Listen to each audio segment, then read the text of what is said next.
Hello and welcome. I'm Samson Folk, and you're listening to the Raptors Weekly Podcast. This episode, a very special one, previewing the Raptors season with a good friend, a basketball expert, a guy I have so much love for, Evin Gualberto. We're doing a preview series over on his channel. Double dipping with this episode, you're getting to see what we think of the Raptors this year. So buckle in, and we'll preview all the pertinent news and information that you need to know. And we'll even get into some breakdowns of play types and player archetypes. Okay, Evan, the Raptors, a team that appeared to be in limbo, waiting on the other side of Giannis's free agency decision, which was made mere minutes ago. And honestly, I feel like all of the middle ground that the Raptors fans and the Raptors organization have been walking, saying like maybe Giannis comes next year. It's all gone. It's not there anymore. Luckily, though, they have a pretty great team.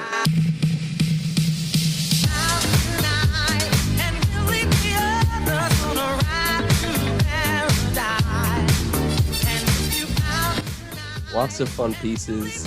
An older Kyle Lowry, but a very good version of him. Pascal Siakam is there, fresh off of an All-NBA second-team selection. He just released a YouTube video, and he started up a YouTube channel where he's hyping himself up. Humble hustle, as it were. OG Anunoby flashed significant playmaking pop or shot creation pop in his first preseason game. Malachi Flynn looks like the next coming of Chris Paul. Something like that I've been hearing. He's quite good. And there's a lot of things to like from the team. What do you make of the Raptors this year? They look fun. If you watch the bubble, if you only watch the bubble, which would be weird. If you only watch the bubble, you have a certain impression of Pascal Siakam. Those of us who watched a lot of Pascal Siakam know that the bubble version of him isn't necessarily an accurate representation of what he is, at least offensively. Defensively, I thought he was still fantastic in the bubble, and I can overlook a player's offensive struggles if he brings it defensively. That's what I preach as a coach. That's what I like to see as a viewer. But I went through a lot of OG Anunoby clips, a lot of film. I knew he was good. I've heard you talk about this a bunch. He's an all-NBA level defender already. He's just not going to receive the votes because he doesn't have the notoriety. But what I didn't realize is how freakishly strong he is. I was watching this clip yesterday. So he's harassing Will Barton at the point of attack. Barton receives a screen from Jokic. Jokic is trying to bully OG down into the post, and OG just moves him out of the post. He doesn't even extend his arms. It's just the forearm back down. He's getting him out of the post, and Jokic can't get good post positioning, so they swing it around. It comes to Jeremy Grant, who's driving baseline. OG goes up, contests it. I would argue it's a soft foul, but it was called a foul, so it's not going to be in any highlight clips. He was better defensively than I thought he was. Man, it's kind of like a Sean Marion switchability type of thing, and I love Sean Marion. I love those Suns, mixed with like Ben Wallace, undersized but so strong that he is moving centers out of the way. It's crazy. A really interesting and underrated OG stat is what percentage of his buckets around the rim he actually dunks. It's a similar percentage to Giannis Antetokounmpo. It's that low building 2-foot leap or just a standing 2-foot jump that he has so much strength that he can lift up over defenders, through defenders on occasion. And that strength as well translates to the defensive end of the floor. As you said, in that Nuggets game as well, 7 steals. Not only was he able to push Jokic, and here's the thing. If you're a Nuggets fan, I ran into this on Twitter one time. A Nuggets fan was like, Jokic actually played super well that game. It's like, yes, he totally did. They didn't have Gasol. They didn't have Ibaka. OG was the nominal 5. OG did what he was supposed to do in that game. He made everything above the break hell, where they like to have Jokic operate. He got 7 steals, stole a lot of those point-to-wing or wing-to-point passes, and he also had 32 points on the other end. Spaced the floor. You don't think at any point in time there's going to be a play, like you said, where OG kind of stonewalls Jokic, and it's like, oh, holy smokes, this guy's super strong. But he's not actually going to shut down Jokic in the post. That's insane. That's not going to happen. But he shows and flashes just significant strength and confidence and control that he doesn't always capture, but looks to be, as we've seen in the first preseason game, capturing that balance and control and strength all together in one fluid motion at a time. That's happening more often. So let's talk wings first. And I think you'd agree that Siakam and OG should both count as wing players as this team is currently constructed.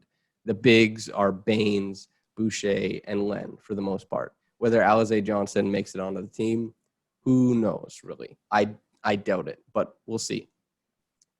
Pascal Siakam, OG Anunoby, Norman Powell, Stanley Johnson, Deandre Bembry, Patrick Mccaw, Paul Watson Jr. That's the wings. Let's talk about OG. Let's talk about Siakam off the start. Raptors Twitter has been enamored with OG for a very long time. He's a wonderful player. He has a lot of great attributes to be excited about. After the first preseason game, coalesced with the idea that Pascal is the guy from the bubble, not the guy from all the games prior to the bubble, and OG having an absolutely hellish first preseason game, a discussion came up that thought, is OG going to be better than Pascal? Might he already be well on his way? What do you think of that conversation? And you can keep it short because I just think it's short. I disagree. Is that short enough? Yeah. So OG is very good. As I mentioned, Sean Marion / Ben Wallace level potential. Is he starting to do more stuff off the bounce? Yes. Is he a rock solid shooter? Yes. Does he have the best moment from last year's Raptors season? Yeah, absolutely.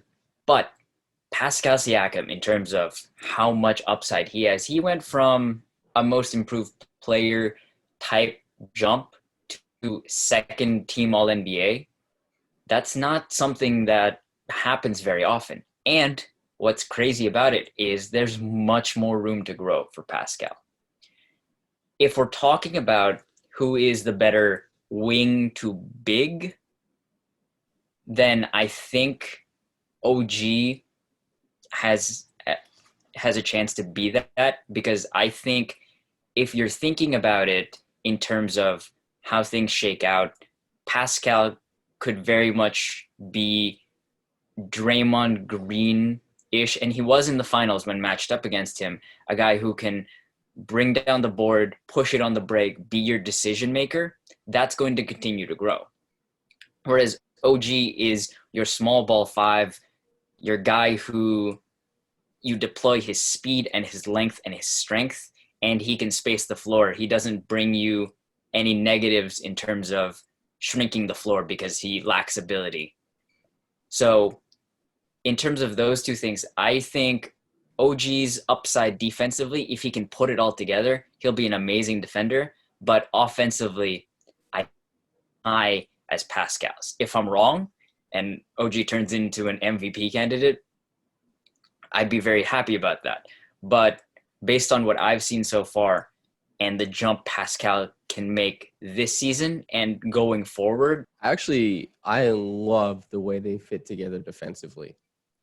They might not be my favorite defensive pair in the league. LeBron and AD, I thought, had an awesome season last year. Really fun pair defensively. Gasol and AD could also be that this year.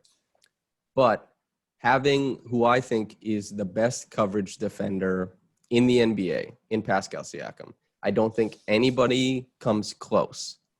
And that doesn't mean he's the best defender in the NBA, but he's the best coverage defender. He almost contested as many three-pointers as he did two-pointers. And that's not because he doesn't contest two-pointers. He just contests a boatload of shots. He's everywhere. And he still has the defensive chops where you saw in the playoffs. He can lock down Tatum on an ISO possession. He can switch onto point guards occasionally.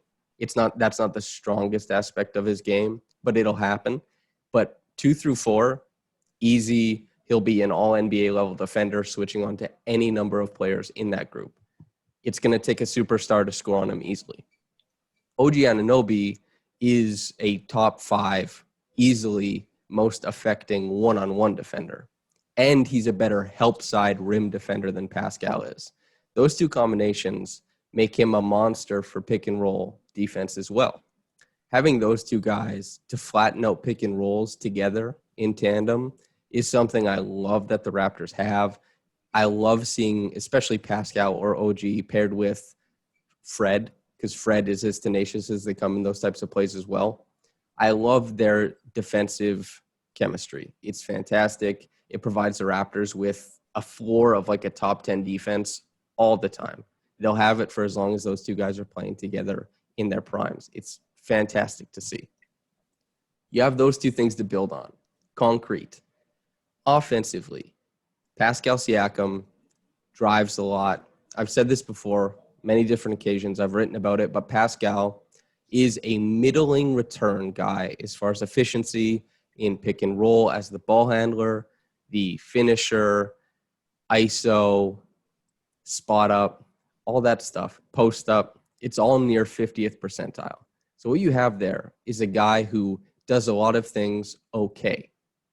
And the post up, he used to do extremely well until teams started sitting on it. So you have to get the mix correct. With a guy who can do a lot of things, it's all about getting the mix correct. Is Chris Paul the best three-point shooter? No.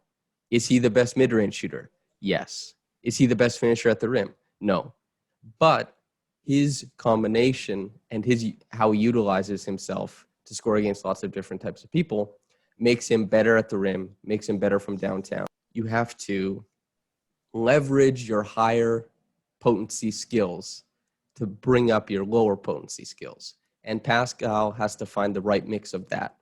That's what this season is all about. And I hope with Chris Finch, I'm sure you'll touch on it in your coach's corner, but I hope with Chris Finch that we see Pascal get a chance for more screen help, less ISO, and more off-ball action. I'd love to see it.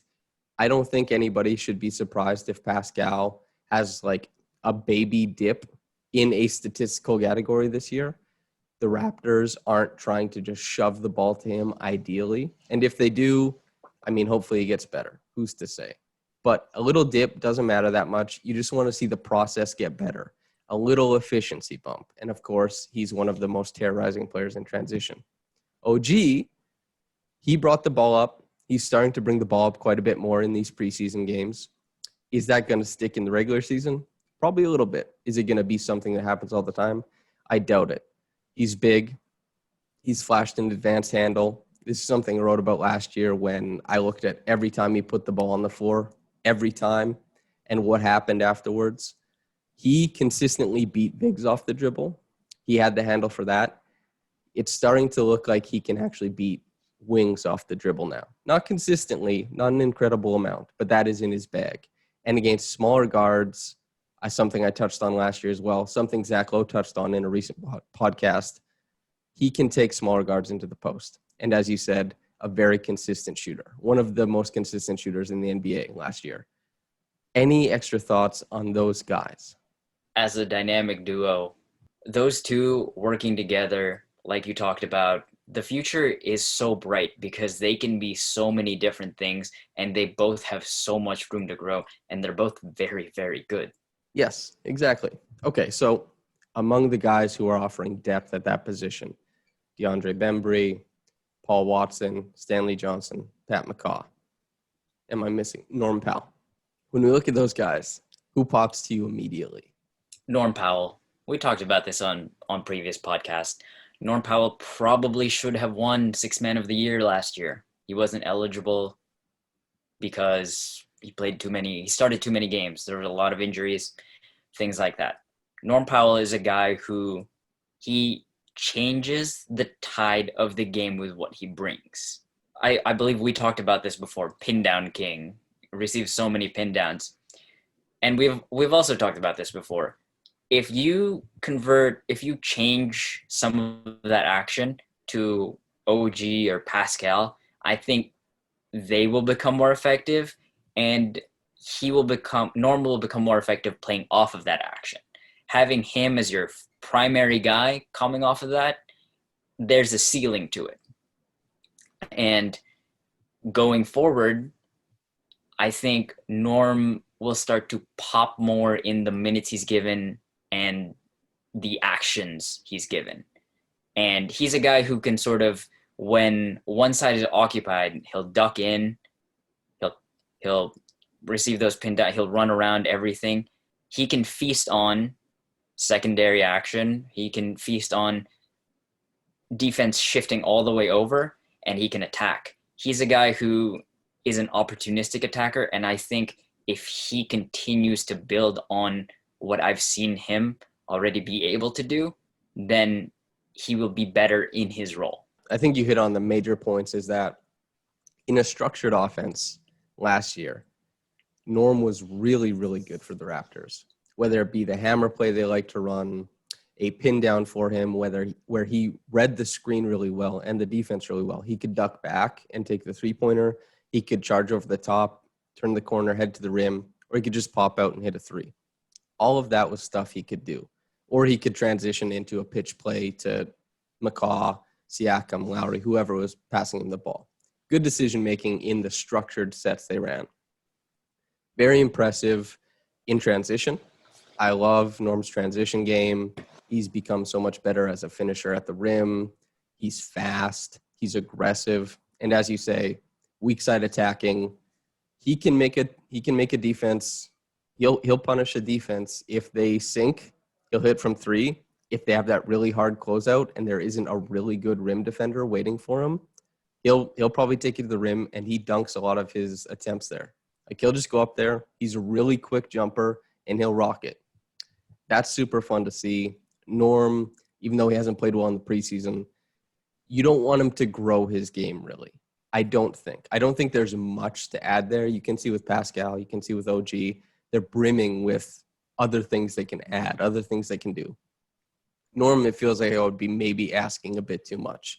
Just keep succeeding at what you currently do, and he'll be very, very loved on that team and very valuable. Deandre Bembry has been exciting, I think, in the preseason games. He has fulfilled a lot of the attributes that Nick Nurse has liked in Patrick Mccaw's game, that point of attack defense, the chaos creation, as I call it, where it's not necessarily that he's the initiator, but in a broken play, transition, anything like that, he'll make a really high-level pass. They even used him as an initiator a little bit, and using Fred VanVleet off ball, that was successful for them. If he can take care of the ball, if he can play good defense, as you say, your coaching ethos, you'll find time for a guy who plays defense. Nick Nurse is the exact same. You don't really have to worry about it. Is there anything else you liked about his game? As far as his game, certain things will translate because of how Nurse has previously structured stuff. I mean to say, a lot of stuff they ran for Norm is very similar to stuff Atlanta ran for Bembry. Specifically, I'm talking about the Iverson cut across, and Marc Gasol is a very good passer, but you don't need Marc Gasol in this situation because he's one of the two bigs at the elbow anyway. He'll cut right across and quickly turn the corner and become a lob threat. And that's an action they ran for Norm. So as we talked about, Norm doesn't have to grow his role because you can shift some of that action even to Bembry. You can have a guy who's a vertical threat like that from the wing position in Bembry without having to overextend Norm. So in terms of that, I think there will be a relatively seamless shifting of that type of play action to Bembry. So I don't think you're going to miss a beat. And I really enjoy him as a defender. He will get after you just about anywhere you put him, really. So I do enjoy his game a lot. And so of the trio of Mccaw, Stanley Johnson, and Paul Watson, I like Paul Watson the most because he is rangy defensively. He's long. He's a willing defender. And Stanley Johnson and Pat Mccaw, while I think they provide above average passing chops for their position, for their body type, they're different players than what you usually see, especially for Stanley Johnson because he's such a brutish kind of physical. He looks like he can go bang around and be really heavy going downhill. Not a huge part of his game. Both those guys pass quite well. They both are above average defenders, although within the team concept, Stanley Johnson can get lost a little bit. Patrick Mccaw, him as well. Paul Watson, for me, of those three, represents the highest ceiling and probably a similar floor to Stanley Johnson. He has shot-making pop. And you love shot-making pop. It's so valuable in the NBA. You couldn't really want anything else if you're looking at the end of your roster, and it's a team like the Raptors where the floor is so well covered. You just know the team is going to be good. Look for ceiling where you can. That appears to be what they've done with a few of their draft prospects. OG, a ceiling pick, 100%. Pascal, a ceiling pick, 100%. And Malachi Flynn now, I mean, it remains to be seen, but he looks good to sell so far. Paul Watson, you've watched Atlanta tape. Did you happen to catch any of the games he played with Atlanta, or perhaps the game he played with Toronto against Denver where he had 22 points, I think? What did you think? So I watched those games, but I was looking for other stuff, so nothing necessarily stuck out to me. I do agree with you that he has the most upside of the three guys you mentioned. I will just say Patrick Mccaw, people seem to be confused as to why he's playing as much as he's playing or has played in the past. As a coach, I'll say this. You trust guys who look good in practice. You don't want a guy who looks in practice and throw him out in the game and then expect them to be something different. You go with what is proven and what is earned in practice, as I continue to say. So he must be a tremendous guy, again, in practice. I'm sorry for continuing to say it. That's why he must earn so many minutes, or at least that is why to me. If people are trying to figure that out, as a coach, I can tell you that's what I see. And Stanley Johnson, he's a guy who you look at him, I look at him anyway, and I think there's so much potential there. If he can only become 5% better at this and that and this and that, he'd be a tremendous compliment to the front court of OG and Pascal. But you can't really think of it in terms of potential. You have to take him for the player that he is. With the Raptor system, he will continue to grow and develop. But as for what he is right now, it's a finite thing. It's a capped thing. If he gets better, great. But there's just so much there that you like if it was just a little better. Okay, speed round. Yuta Watanabe, O'Shea Brissett. I would guess they're competing for the same position on the roster. O'Shea, if he gets cut, gets $300,000 guaranteed. I think Yuta, if he gets cut, gets $50K guaranteed. But Yuta, they could put him in the G League, whatever the G League is this current season. Those two guys, it appears, are competing for the same spot. Yuta has looked better. I know you're a big Watanabe fan. I think I said this before they started playing the games. I watched some of his games with the Memphis Hustle. I thought this guy should probably be in the NBA. He plugs in well next to good players. He obviously with Memphis Hustle could display some leadership chops as the best guy on the floor. He's a good defender, very active hands, active on defense, and offensively, I think a good sense for where to be, cuts towards guys who need help, finds open spaces as a shooter and as a rim runner. I like Yuta a lot. O'Shea, probably a higher defensive potential, but a lower offensive ceiling. What do you think about those two guys? Do you have a preference? I do. I'm very biased. I am based close to DC. I saw Yuta Watanabe play for GW with my Philippine ties. I saw a bunch of his like national team stuff. So he's somebody I've seen a lot more of. So, and there's a lot more for me to like. Plus, he's a tall lefty. Big fan of those. Shout out to Samson Folk. So he's a guy who I think fits in a lot better based on what I can imagine him fitting in with the big six guys I see at this point. The big six is OG Pascal, Fred, Kyle, Norm, and Baines. So he's a guy who I think you could slot him just about anywhere there besides lead ball handler, and he would be effective in those minutes. So I won't really speak to O'Shea just because I don't have any familiarity with him. That wouldn't be fair. Yeah, well, I'll speak for O'Shea then. As I said, rangy defensively is, I would say, a vastly improving help side defender. He provides more energy than Yuta, but at this point in time, Yuta is way better at choosing the spots. If O'Shea Brissett starts reading the game better, boundless energy guys start to make incredible waves in the NBA if they know when to pick and choose.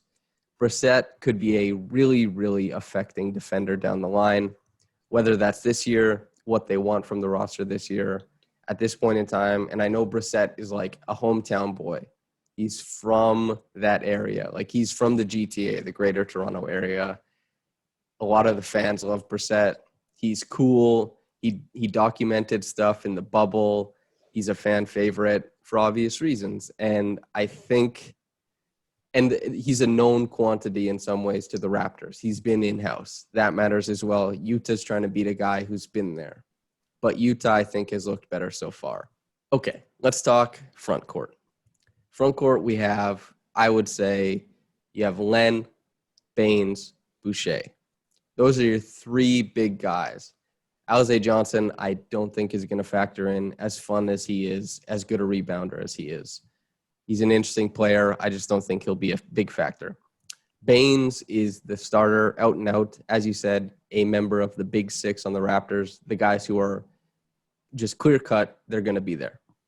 As far as we're thinking about Boucher and Len, I think initially a lot of people thought Boucher is the backup five, Len is the backup to the backup. I think, and this is something I thought beforehand, but the preseason games provide an insight to say Len is probably the backup five. Boucher might steal minutes at that position, but Boucher, ideally, a lot of his minutes will come at the four. And Boucher is at risk of losing that position if he has it at all, because Len is a very easy plug-in defender. He's great around the rim. He's great in the paint. He's deeply affecting. Boucher, can be Bambi-esque, can be everywhere, can be foul-heavy, can be out of position, but provides an incredible ceiling as a help side guy. And offensively, as a roll man and as a floor spacer, obviously a much higher ceiling than Len. What do you think about the competition between those two guys? So when we're thinking about front court stuff, I like to break it down like this. 48 minutes at the center spot. OG is going to take some of that. We can talk about this later with best lineups, but your best lineup is with OG at the 5, and that's what I think Nurse will use to close out games. So you take away, the last 4 minutes of the game for that? So we're working with that. Baines, the nominal starter. So who else is on the floor with Boucher or Len is my question, and I think that will dictate who is on the floor more. Because Alex Len is a guy who has shown he can space the floor, but is he a willing shooter? It doesn't feel like it. There was a stretch in Atlanta where he shot lights out, and then it felt like he just stopped shooting it. It felt like he just decided, I don't want to do that. So I think Boucher being a willing shooter is going to make a much bigger difference. It could be a completely different story if Len starts going crazy and catches and shoots every single time. So you have offense versus defense at this point, is what I'm thinking. Offensively, Boucher, a vertical threat, a lob threat on pick and rolls, things like that. Alex Len, the much better defender. I agree with you. I think if I'm penciling in the rotations right now, it's Baines, Len, Boucher, and the potential to earn more minutes will be how practice looks, how Boucher fits alongside certain groups versus Len, and which one you're more likely to have out there. So I think Len right now, but it's an interchangeable thing, and I wouldn't be surprised if halfway through the season we saw a complete drop-off for Len or a complete drop-off for Boucher. It could go either way for me. Yeah, that's a good way of pointing it out, is that if the Raptors, say, are playing like Baines needs a breather, they don't want to put OG at the 5, but they have Lowry, Van Vliet, and Siakam all on the floor at the same time. It probably won't be Boucher. It will probably be Len. And if Baines were to get injured and the Raptors, say, need a starting 5, it probably won't be OG, and it probably won't be Boucher. I imagine they would put Len in the starting lineup to maintain some minutes, some rotations, I think, but also because he just slides in as a tertiary player a little bit easier. In lineups where it's like Deandre Bembry, maybe Malachi Flynn, maybe Patrick Mccaw slides in, who knows what they're doing. But if it's a lineup where they say we need a little bit of offensive pop, you go Boucher over Len every single time, because he's going to give you the high ceiling opportunity to punch up at a lot of points in not so many possessions. That's really interesting. Baines, let's spotlight now. We have clips of him creating just miles of space for Devin Booker as a screener. You hope to see some of that emulated with Pascal, Fred, and Kyle, even Malachi Flynn to some degree. So we're looking at a guy who just creates miles and miles of space for the guys he's screening for. When we look at what he's doing and what he provides as a pick and pop threat, what do you think he adds to the Raptors offense?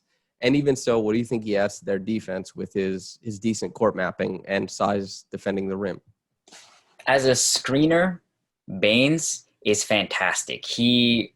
I'll say it, he murders guys on screens. He's bone crushing, soul crushing on screens. As a pick and pop guy, he's a threat. He allowed Phoenix to space the floor the way they did last year. Here's where I think it could get really fun for the Raptors and Raptors fans.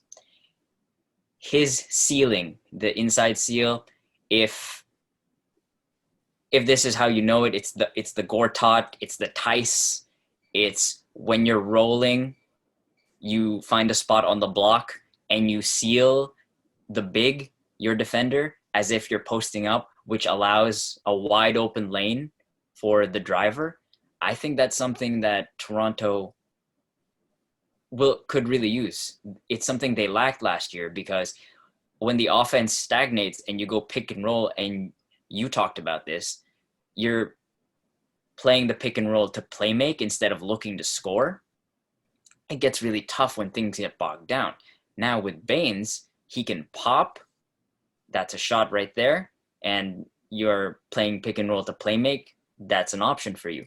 But the way he can just move guys out and clear that space, that's going to lead to wide open layups, especially for a guy like Fred, who, for all his shortcomings, is terrific off ball. He wants to be an initiator and a creator more, especially in the pick and roll. And he sometimes gets tunnel vision, in my opinion, when he is attacking in the pick and roll. He's a guy who, if Baines creates that space for him, he'll have wide open layups. So I think he brings a dimension that the Raptors really lacked, actually.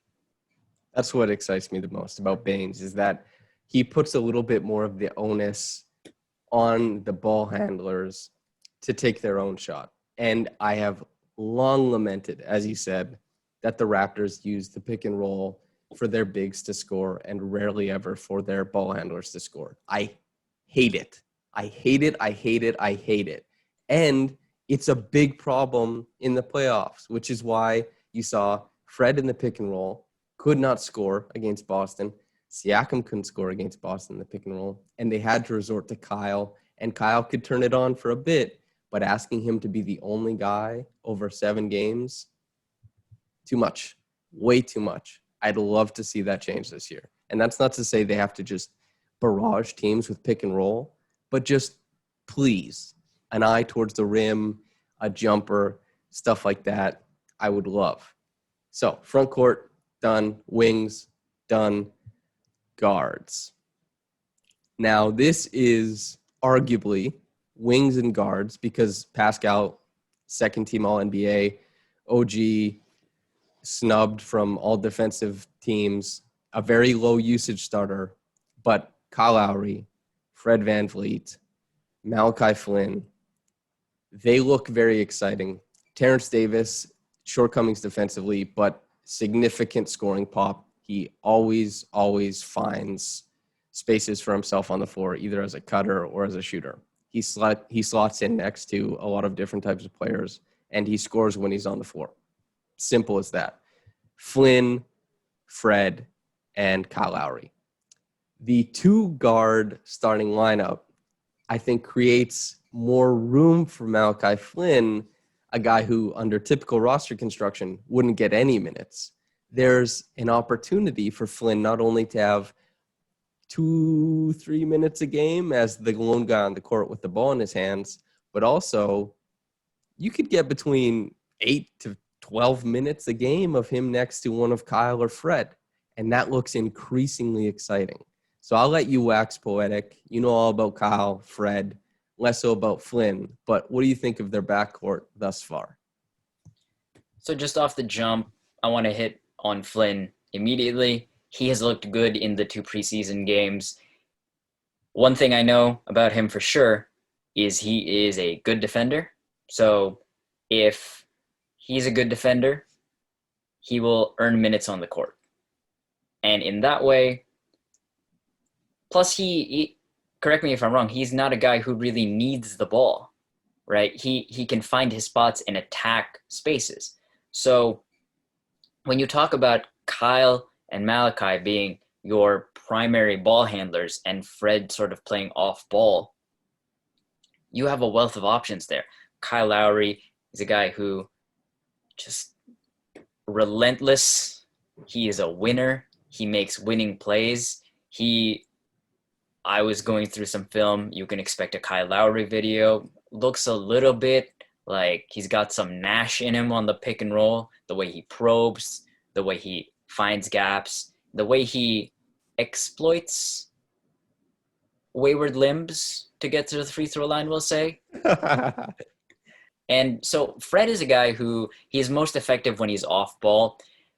He wants to be a playmaker and initiator, a guy with the ball in his hands. That can work to some extent, but I think if I'm Nick Nurse, and he's a guy who seems like he doesn't want to put a ceiling on his key guys, I would limit that more. Because Fred's belief in himself is fantastic. I think his belief in himself is what has allowed him to become the type of player he has become. But I think as a coach, you have to sort of sit him down, or maybe not even this extreme, but try to talk to him about, this is what we need you to be very good at. These are the things you want to be doing. But right now we have Kyle. Right now we have Malachi, who we're going to be developing. And you are more dangerous as an off-ball threat than being the guy who takes the ball out of their hands. So we're going to maximize your role here. We'll find you spots and give you the ball in situations where you can succeed. But you have to trust that we as a staff are not going to give you the ball just because you want more reps at that spot. It has to be situational. It has to be the right thing to do. So when you're managing those three guards, if you have the ball in Kyle's hands, he will find Mccaw. He will find Fred. With Fred not necessarily going to be the distributor, but he brings such a force defensively that I can't really sit here and say, well, he'd be better off if his role was more limited. The truth is he's better when you're on the floor. It's just he's better with the ball out of his hands. Yeah, I think you touched on several really important things. I'll just highlight what I think Fred is best at.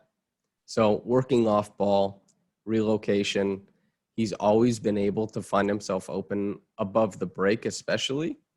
That above the break three-point shooting is one of the most underrated skills in the NBA because teams hemorrhage into the corners, and I get that, but the adjustment has come defensively, typically. I know the Raptors are like one of the only teams that play defense and say, shoot from the corners, do your thing, but most teams are going to cover the corners. Fred finds the weak spot, the chink in the armor in a lot of defenses when he's off ball. He is a phenomenal tempo setter, and he can push the pace after he grabs the board or after he gets like a little shovel pass. He creates transition opportunities out of possessions that probably don't deserve to be transition. And he creates to the corners really, really well when he does that. Those two parts of his game I find to be immaculate, truly all NBA level. Very, very good, top tier. Pick and roll, they spam pick and roll possessions from Fred too often. He's a middling pick and roll passer, and he is worse than that as a scorer. And even worse, he is not good against switches because he doesn't have that middle. He is a two-level scorer. He can shoot it, of course, and if he was in an empty gym, I think there would be very few players, if anybody on the roster, who would shoot better from mid-range than Fred. But in the mid-range, he gets cramped. He's small. He has a slow release, and it's a slow build. So he's not great in that area, which means if he gets a switch, he has to pull up against a big whose contest comes quick and it comes high. And so Fred adjusted by extending his range to 3-4 feet out behind the three-point line. That's good. That's a nice adjustment. And then, but that's not always viable. Then when he's going to the rim, players track his steps. He's small. He's got short arms. And he's not, like he's good at like the up and unders, and he has nice English on his ball, but he's crafty finishing, but he's not crafty getting past rim defenders. It's tough for him. His body does him no favors. So he doesn't have that mid-range to kind of, okay, he'll find a soft spot and he'll make a shot and he'll make a team pay for switching. Typically, it's just a reset or a missed shot. That is not good for an offense to go through, and that's a big part of the Raptors' half-court struggles. Fred, less of those possessions, more utilization off ball. Sometimes he can be on ball. I'm looking forward to seeing how much of Kyle, Fred, and Mccaw play off ball, who's getting on ball possessions, that kind of stuff. Defensively, Malachi Flynn, Defensive Player of the Year in his conference, has shown, even though it's preseason, nice screen navigation, very impressive at the point of attack. Guard defense typically can translate pretty well to the NBA, I find. Now, Fred VanVleet, Kyle Lowry. Two guys who, for a couple years, just because they were small, people decided they weren't very good at defense. The tide is finally catching up, the sentiment, and now we're kind of like, oh, they're both all NBA level defenders, though neither has been chosen. Fred especially, one of the nastiest diggers in the league. Like, if there's a guy posting up and Fred comes in for the dig, he's probably leaving with the ball and heading the other way. He is nasty in there. If Fred is near the lane, he can get his hands on a lot of stuff. He's really good at the rip, very good.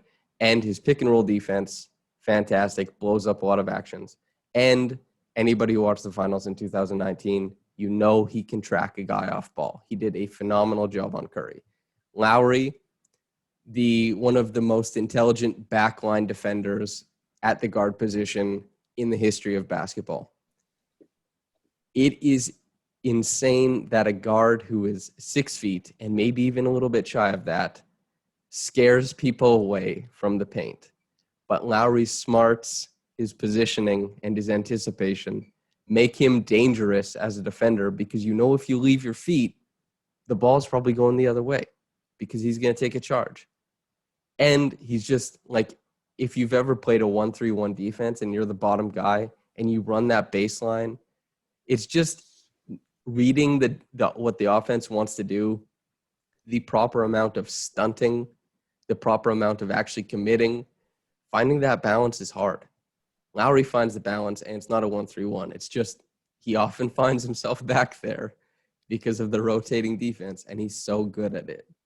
I love watching all those guys play defense. Flynn, more so as he plays, but Fred and Lowry deserve tons of flowers for what they do on the defensive end, at the very least.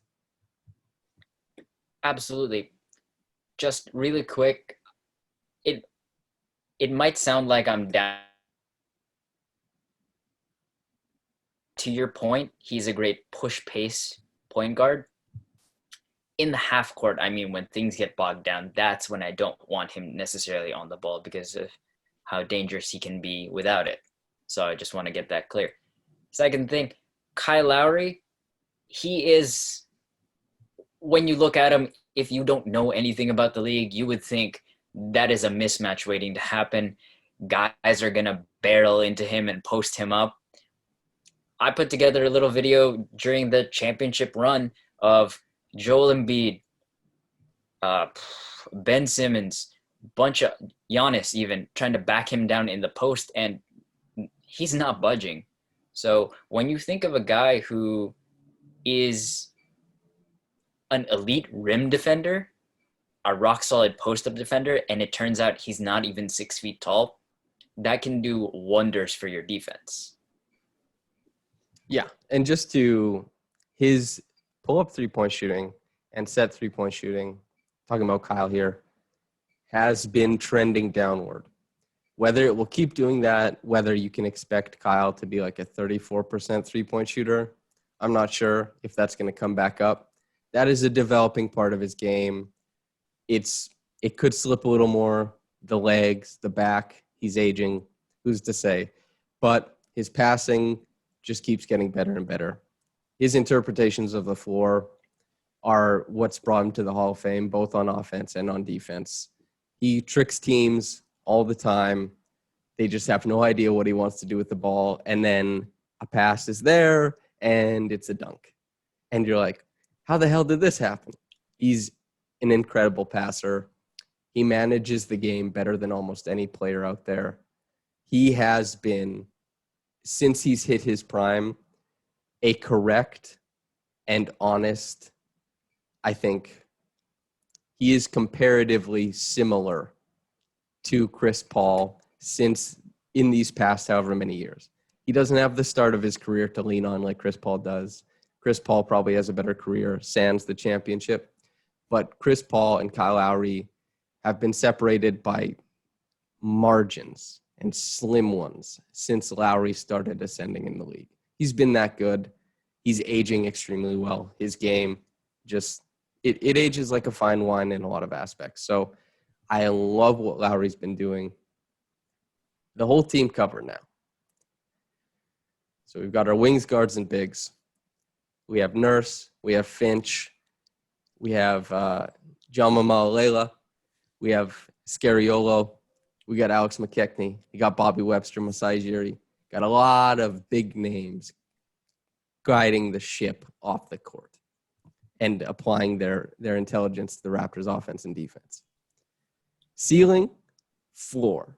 All of these things considered, what is the Raptors' ceiling this year? What is their floor this year? If you want to talk tiers, I would say there are three in the window of championship or bust in the East: Milwaukee, Boston, Miami. Championship or bust, doesn't really matter what they do in the regular season. There are the next tier down is two of them are high ceiling, and the other is low floor. The two high ceiling teams are Philly and Brooklyn. They could mess around and win a championship. There are question marks for both teams. We could talk about them at a different time. Toronto is in that tier with a high floor. So, sorry. There's very little for them to go down. So Toronto is a team I very much expect to be incredibly competitive no matter what playoff series they end up in. The regular season, who knows how it's going to shake out. I am having trouble projecting where teams are going to end up because you have to factor in, like you said, they don't have any home games. All of them are away from what they know, whereas every other team, every other market, they are home. They get to be and enjoy the comforts of everything they know regularly. So this is a team I could see if injuries for the other team happens, if Pascal and OG make the type of jump I would want them to make, they could end up in the finals. That wouldn't be crazy to me. They could lose in the anytime before that. That wouldn't be crazy to me either. It would all depend on matchups and health. They're a team who I don't really know where their ceiling is. You could tell me they do anything in the playoffs and I'll believe you. Floor, they're going to make the playoffs. More than likely, they're going to be a top 5, top 6 seed. I expect them to take just a smidge of a step back defensively. If Marc Gasol was coming back, I would say they would finish as a top 3 to top 5 defense. 5 to 8, a top 5 to 8 defense is how they end up. Offensively, they have a lot of questions that I need to see some answers from before judging what they can be offensively. But hiring Chris Finch and having all of those offensive geniuses, all those great minds trying to work together to find a solution to their half-court woes, we'll see how that shakes out. In the regular season, I don't think that'll matter as much because they're going to run, and that will be a byproduct of their fantastic defense. So ceiling floor, that's what I got. Yeah. So my thoughts initially, I think you're correct in that the defense, I think you make a good call. 5 to 8 seems like, hey, they'll probably be around there. I wouldn't be shocked if they go top 5, though, just with Kyle, Fred, Pascal, OG. Baines is even like slightly above average. But Baines is, he's 34. It's not like he's a really young guy. It's not like he's super spry. But looking at those 4 guys, OG, Pascal, Fred, Kyle, that can get you to a very high level defensively on its own. It remains to be seen, though, as you say, with the offensive question marks, the most interesting aspect of the Raptors season, I think. You could see them going out of the top 10. You could see like a 13, 14, like they might be 13th or 14th in the league in offense if the questions they have are not answered with the answer they like. If it is that Siakam has been figured out to some degree, if OG's handle is going to pop off every 6th game, not every game, if Fred is stagnated, if Kyle tails back a bit, they will have to work hard with transition to become a top 15 defense. If everything goes wrong.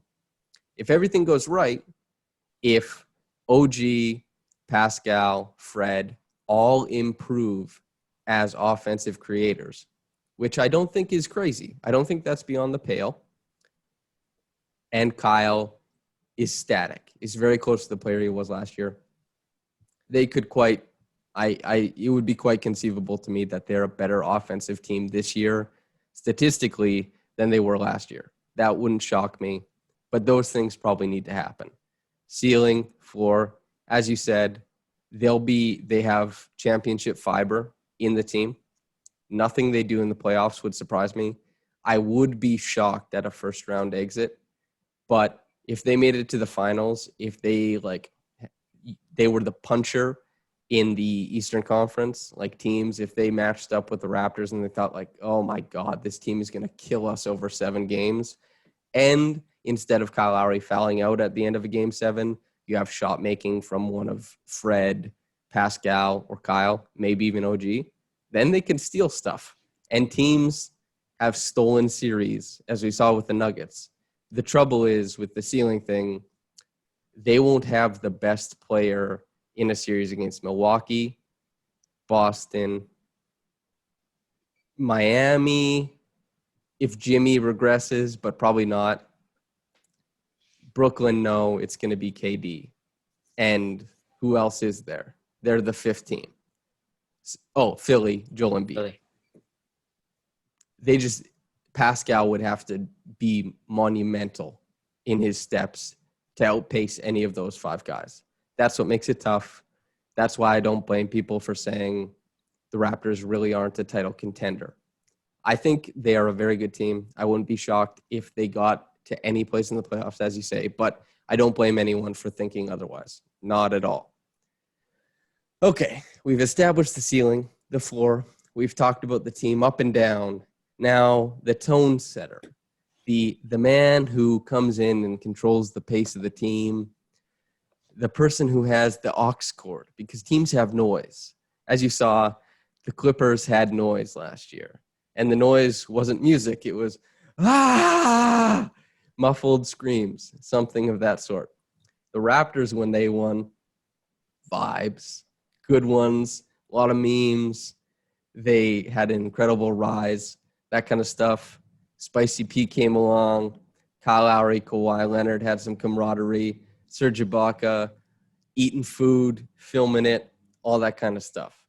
Marc Gasol comes along. He's Vino Papi. He drinks a lot of wine, that kind of stuff. Very good. These Raptors have a person who they exude what the organization exudes. They have the aux cord in the allegorical or metaphorical vehicle of the Raptors. Who has the aux cord for the Raptors? Who do you believe that player is, or organizational person? Not to worry Raptors fans too much, but it's got to be Masai for me. He expects certain things from the team. He brings such a high standard. He brings in a certain type of guy, a certain level of guy, and that sets the tone.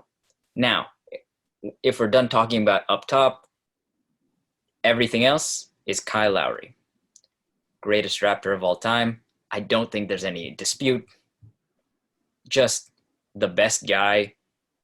OG Anunoby hits the biggest 3 of the season, and while it's cool that we're talking about OG, the guy who's on all of the memes is Kyle with that huge smile. Just he's such a giving, selfless guy. See, on and off the court, he will lay his body out and take a charge on Joel Embiid if it means getting another possession. That is the type of thing that you cannot replicate. It's something you could replicate, certainly, but it's not something you could replicate inorganically. You either have that guy or you don't. I've coached teams.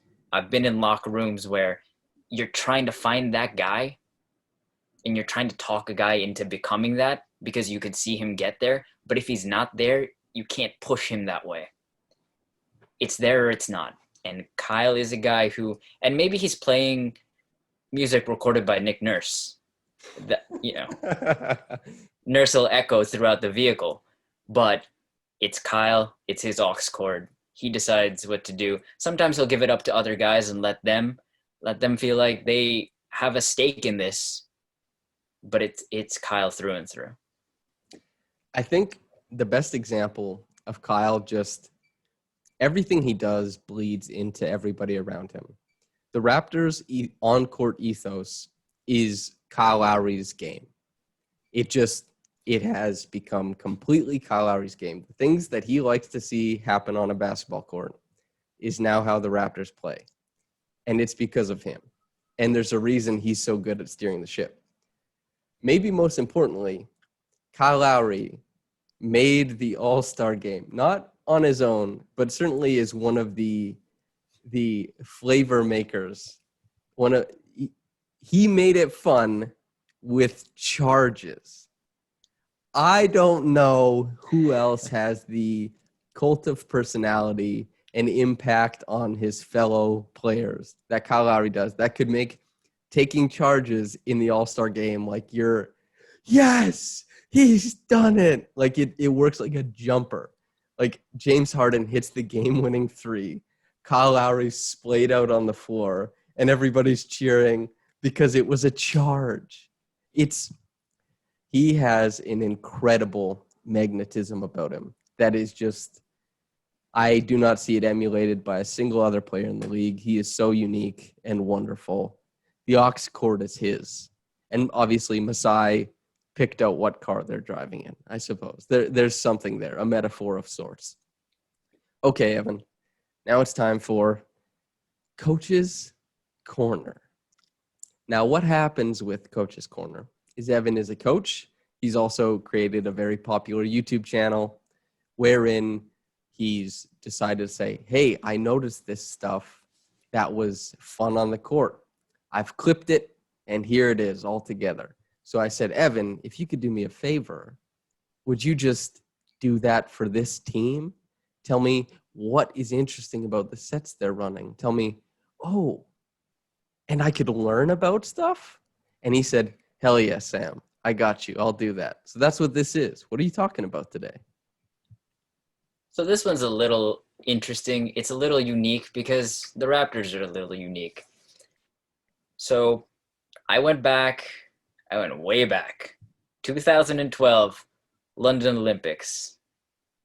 Were any of the Raptors on this roster playing basketball back then? Maybe. They're all super young. So I went back and looked at the last time Chris Finch and Nick Nurse were on a bench together, were on a staff together. And that was the 2012 Great Britain national team. So I looked at a bunch of sets because I do believe having coached with a bunch of different guys now, guys have moved on, guys have moved up, things like that. We all take from each other. Even if you don't work with guys, you take from people you see. Or you play against a guy, you're shaking their hand after the game, not now due to COVID, but you're shaking their hand after the game and you start to pick their brain a little bit of how they ran what they ran or why they decided to do so. So I believe that Finch and Nurse inform what each other likes to do. They're both great offensive minds. So I went back and looked at that and sort of compared it to what the Raptors have run. So it's sort of looking back to look forward.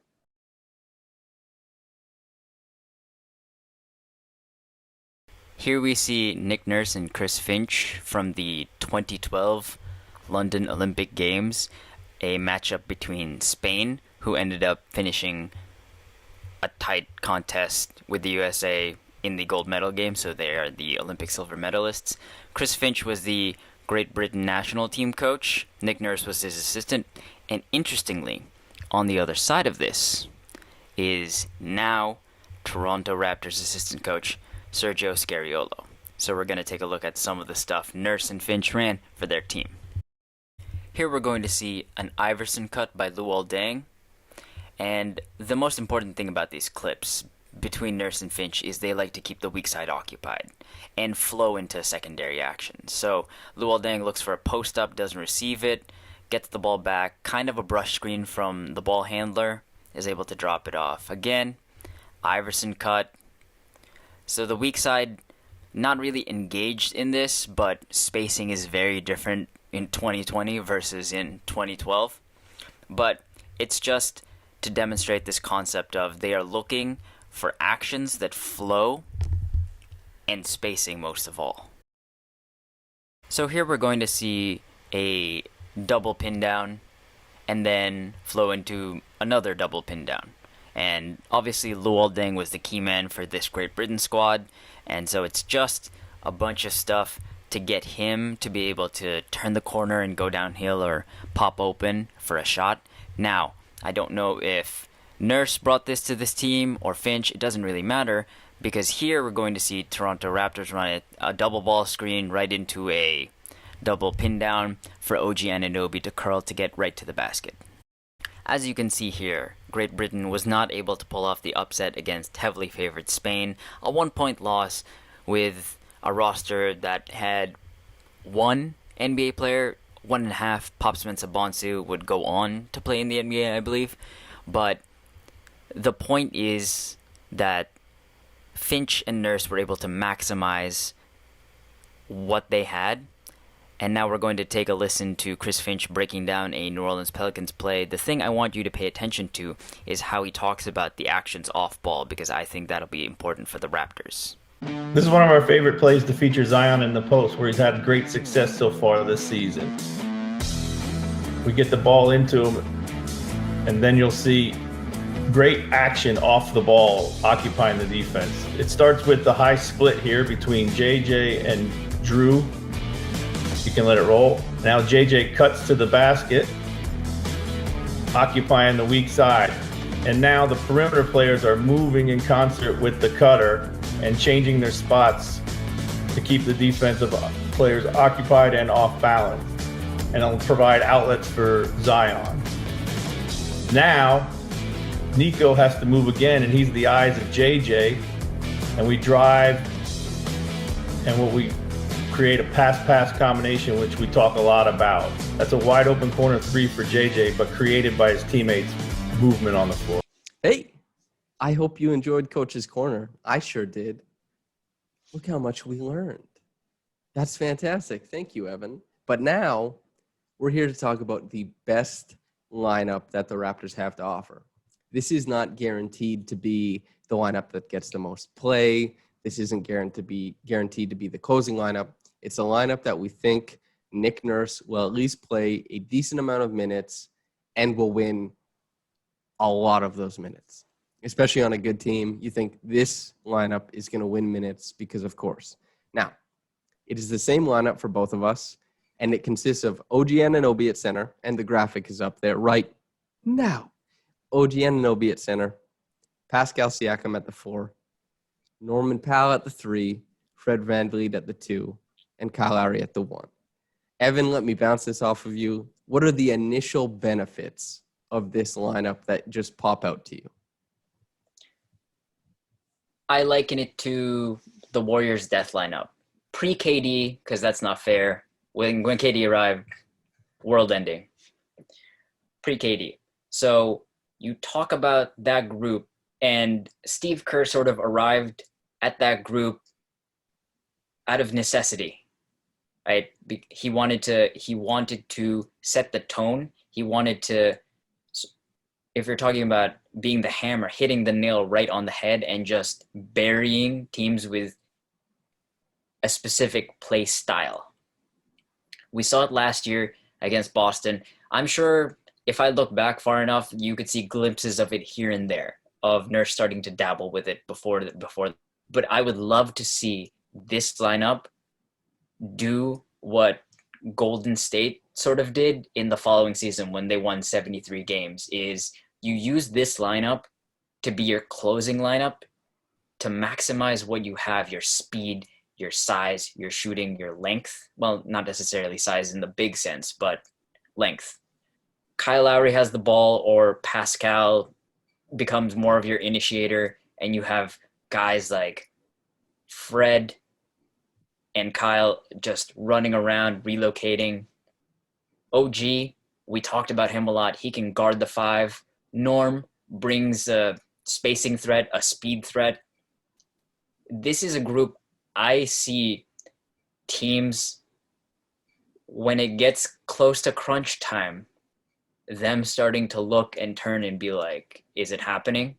Are they going to bust that group out? And then just, they're going to knock, I think they're really going to knock teams out with this group. When you think of this lineup, obviously those advantages pop out.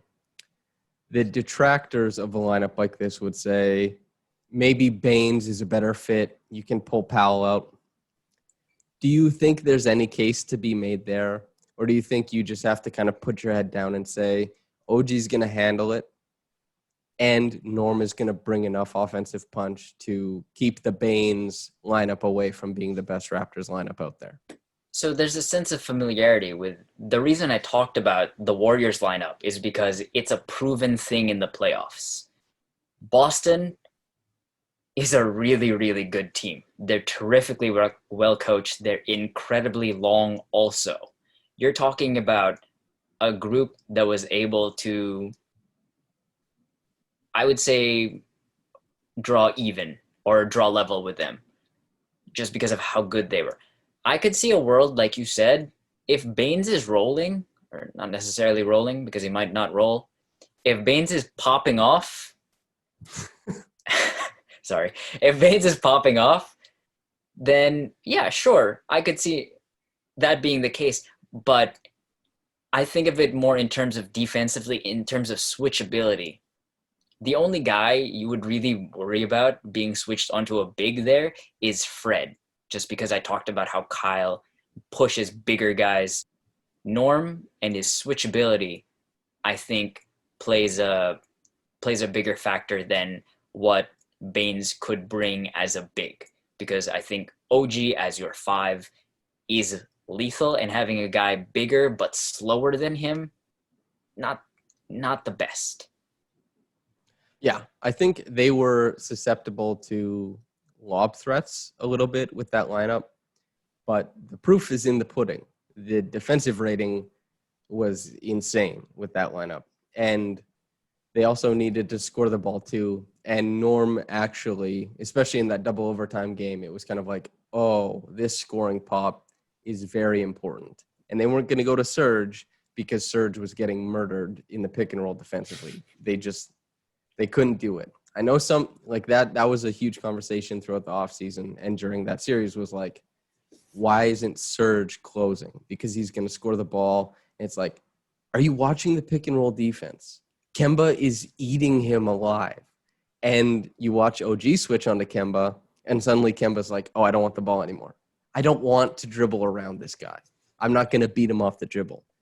And he could also keep Tice off the glass. So OG Anunoby, his continued excellence at the 5 makes the Raptors' best lineup go from a best lineup to potentially a redux of the death lineup.